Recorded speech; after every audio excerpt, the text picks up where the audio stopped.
I don't know what's I going don't know either. I don't know. Audio only people probably adjusted the volume. Like maybe they're not talking. on. Yeah. But here we are. Oh, the cat is back. No, we're not doing this anymore. Stop, stop, stop coming in here. This is what I get for not closing the door to my office when we do this podcast. Getting mauled again, hopefully. She hears she thinks I want to pet her.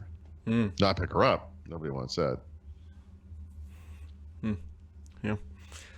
Interesting iOS mobile-ish news past 24 hours, right? Google just says, here's the next version of Android. Just kind of just like hoofed that onto the internet. Just said, here you go, guys. Earlier than usual, by the way. Yeah, no real They addressed this. Apparently they said some kind of change they had made to their development process is enabling them to do this more quickly. I swear to God, I'm gonna murder this animal. Where is she? Get. It's okay to kick a cat, people. It's 3 points. 3 points. So, anyways, I don't think anybody should really install it, although I suspect many people are natively. But that would be. I saw this yesterday. I wrote about it, and I normally do install all of these things. I didn't do it yet, and actually, just this morning, I was thinking, I have an extra Google phone. I should just do that. That's stupid. Okay? So I will. I'll do that today. Yeah, and Looks like there's a bunch in there. Anyway, it's interesting, like how nonchalantly they just don't care about it. I mean, it's the largest mobile operating system on the planet, depending on how you measure things. Pretty sure that it is. you know what else is interesting, actually, because of course we follow Windows very closely at Microsoft. There's an astonishing number of new things in there, and big, small, and different, like whatever. I mean, but they're making changes like everywhere. It's kind of interesting, and like the Android blogs, and I don't follow only a few, I guess, in my RSS feed, but they're starting what they start every year when this happens, which is like feature, and there's the stuff that Google announces, of course, in the post, and then people install it and they start comparing it to previous versions, and they're like, oh, Google didn't mention this. This is different or whatever. And there's even more than what Google has said. Like there was so much new stuff. In my post, I stopped writing it. I was just like, there's a lot more. Just go to the Google post. I mean, it's like, it's not worth rewriting the entire thing. It's like, 5,000 words or something. So it's kind of interesting. Yeah. So that's 2 months before I/O? February, March, April. 3 months? 3 months, yeah. It usually doesn't happen until March, and then they do, I don't know what the exact schedule. I want to say 3 developer previews, 3 betas. I think beta 1 is timed to Google I/O, and so maybe that's going to be different this year because they shifted it forward, or backward, I guess. Yeah, and then they usually complete it in August-ish, and then of course we see it on new devices like 3.5 years later. But maybe that will change. And then the other big mobile news comes out of a Bloomberg report, actually from Mark Gurman, who's usually pretty accurate on this stuff. Yep. That Apple is considering reversing, forcing you to use their apps. It's fun when like governments like the U.S. and the EU start just casually dropping regulation, and then all of a sudden things we needed to change just start changing. And listen, WWDC is going to come, and Apple will say, "Listen, we heard you are lovable users. We love you so much, and we're just doing the right thing for you." Yeah. And you know what? Whatever, I'll take it, and you will too. I mean, I know because this is a dumb policy. It's terrible, and I hear from so many people who are so down on big tech and how this is never going to change and all the privacy stuff with Google and Facebook and blah, blah, blah. And it's like, no, you don't understand. Like this stuff is going to have change. And this is a great example of it. This is something that any Apple user should have been complaining about for years and years, unless you just love to use every Apple app for some reason. But this is a great example of how this can change, right? So they don't have to go to court. It doesn't have to be found guilty.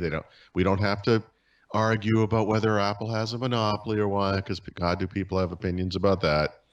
There's going to be positive change. So just take it as a win. Don't worry about the details. This should have happened years ago. It's finally happening. So it's good. It's not going to change anything either. I suspect 92, I'm making numbers up here, but Yeah. 92% of people are not going to change their default. Yeah, right, exactly. But that's why this is important. It's almost like the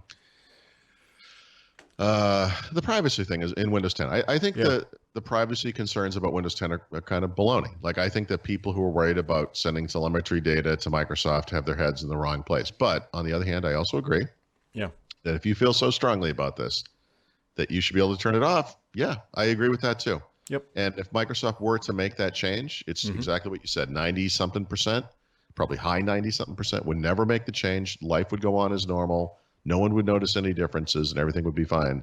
And they're not doing it. So I think they should. Because for those single-digit number of people who really feel strongly about this, I think it's a little higher on the default app side on Apple, but whatever the number is, it's important that it be there for the people who want it, and it doesn't harm anyone who doesn't. It's fine. Yeah, I totally forgot that there was an embargo for this RSA stuff. Forgot to hit publish on my post. My post is, I will pre-warn anybody who's going to go read it. It is the laziest post potentially possible. Okay. Just because, so Microsoft RSA is happening this week. Microsoft has some announcements, and they're not really announcements. It's a whole bunch of, here's stuff that is now generally available, and if you are... we like security. Yeah. Bob, could you stretch that out to about 2,000 words? Thanks, buddy. Yeah. Maybe have some bullet points. That's exactly what my post is. It's a bunch of bullet points of, it's realistically just a bunch of their stuff reaching general availability, and that's about it. Says nothing of note. The only thing that maybe would be relevant to some people is that if you use AWS, Microsoft has a free trial offer for ingesting of CloudTrail logs into Sentinel between February and June. And that's... I just got roofied. What, are you still talking? I'm sorry, what happened? Roofied? Did you... I almost fell over onto the floor there. Oh, I'm sorry. You said something Amazon... What? What was... Okay, I guess. See what I put up with every day. I know. Every day. You know what it is, Brad? You are collateral damage to the way that I start my morning. Right? Because what I do is I get up and I look at the comments on the site and I go through them. Today I deleted 5 spam accounts. I actually approved a couple of comments that were marked as spam by the system, but were fine. But I go through and I read all the stuff, and I almost said all the nonsense. Obviously, there are good comments in there too. I mean, but like, geez, like it's just like it's like this, it's like our little private Twitter, and it's tough. And sometimes I'll text, Skype you or whatever. And I'll be like, oh my God, this thing happened or whatever this is, blah. By the time I get to the podcast, it's like that Bill Burr skit about the dog, how the dog takes on all your things and he's in the background going, by the time I get here, it's like, it's like 9 o'clock in the morning and I've already had a crappy day. So naturally, I got to take it out on somebody.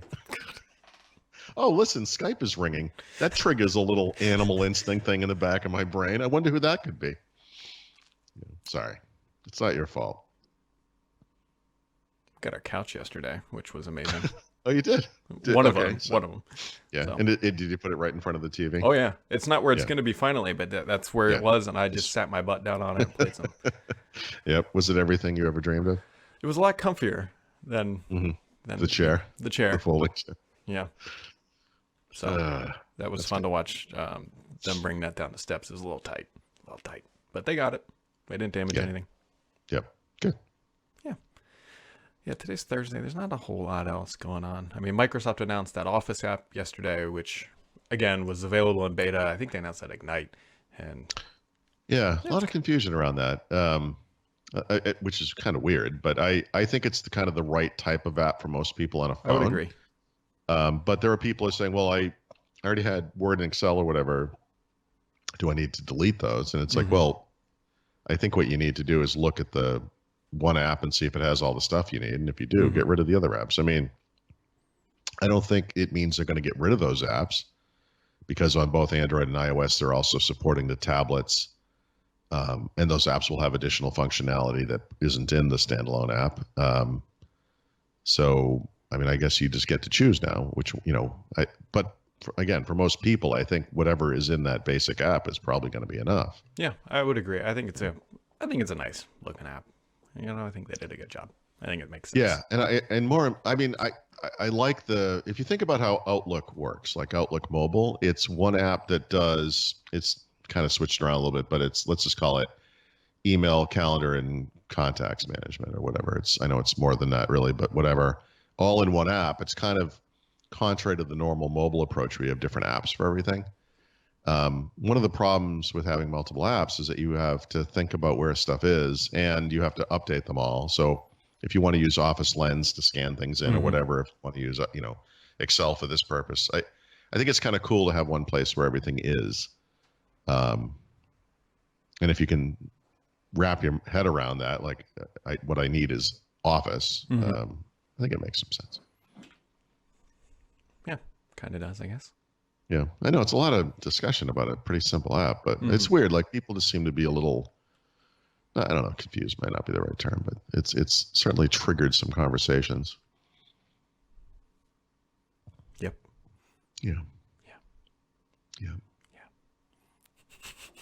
Anyways, I think that about wraps it up for today. Whatever. Which means tomorrow's show is live at 1 p.m. Eastern time, provided the giant meteor has successfully missed the Earth yet again, even though we keep asking. It's right. It's the end of the week. Yeah. This week has gone by quickly. Yeah. Yes, they do. Although I will say that a period of time between like 8 and 8:30 in the morning is like a freaking eternity every day. Anyways, if you want to join yourself for an eternity-long podcast, you can do so tomorrow at 1 p.m. Eastern time on YouTube, Threats, or wherever you get your podcast goodness.